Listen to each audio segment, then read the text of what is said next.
လူကမဖန်ဆင်းကြတဲ့ကအေရင်ဥယျာဉ်အရင်ဖန်ဆင်းတယ်အဲ့ထဲမှာလိုလေသေးမရှိနော်တခါတည်းဖန်ဆင်းပေးပြီးသားตาရတဲ့မြစ်တွေဖန်ဆင်းပေးတယ်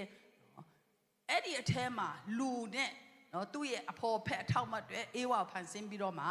လူကိုသူကအစင်တက်အကုန်လုံးလုပ်ပြီးတဲ့အခါမှာလူကိုဖန်ဆင်းပြီးတော့မှအဲ့နေရာမှာနေရာချထားတာဖြစ်တယ်ဆိုတော့အေရင်ဥယျာဉ်ဟာဘာမှမလိုတော့အသက်တာပြည့်စုံတော့အသက်တာအားလုံးပြည့်စုံခြင်းနေရာလို့သတ်မှတ်ထားတယ်ဒါပေမဲ့သူတို့ပြည့်စုံနေတာကအေရင်ဥယျာဉ်ကြောင့်မဟုတ်ဘဲနဲ့ဖယားသခင်နဲ့ယဉ်နီးစွာတော့မိတ္တာရဲ့ဖွဲ့ကြတာအဲ့ဒီအချိန်မှာကိုးကွယ်ခြင်းဆိုတာမရှိသေးဘူး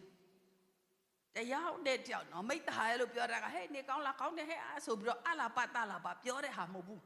နော်မိတ္တာရဆိုတာအထဲမှာတယောက်နဲ့တယောက်ကြားမှာဘာမှအစီတာမရှိဘူးကျမတို့နေဆက်ဆံကြတာကအစီတာလေးတွေရှိတယ်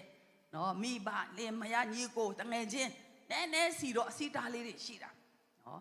ပြောတဲ့စကားတွေချိုကောင်းချိုမယ်ပေါ့ဆိုတော့ဖယားနဲ့လူရဲ့ကြားမှာအပြစ်ဆိုတာမရှိသေးတဲ့အတွက်လူထဲမှာအပြစ်တရားမဝင်သေးတဲ့အတွက်ကြောင့်ဖယားနဲ့လူနဲ့ကမိတ္တာရကောင်းကောင်းဖွဲ့လို့ရတယ်နေအေးတော့ခါထာဝရဖယားကလူယောက်ျားနဲ့မိန်းမကိုလာတွေ့ပြီးတော့မှသူတို့ကမိတ္တာရဖွဲ့ကြတယ်တဲ့ဆိုတော့နော်သူတို့ရဲ့ပြည့်စုံစွာခံစားရတဲ့အသက်တာကအေရင်ဥယျာဉ်ကြောင့်မဟုတ်ဘဲနဲ့ဖယားနဲ့ယဉ်နီးပွင့်လင်းစွာဖယားရဲ့မေတ္တာထဲမှာဖယားနဲ့ပွင့်လင်းမြင်တာစွာဆက်ဆံရတဲ့မိတ္တာရဖွဲ့ခြင်းကသူတို့အသက်တာကိုပြည့်စုံစေတာဖြစ်တယ်အာမင်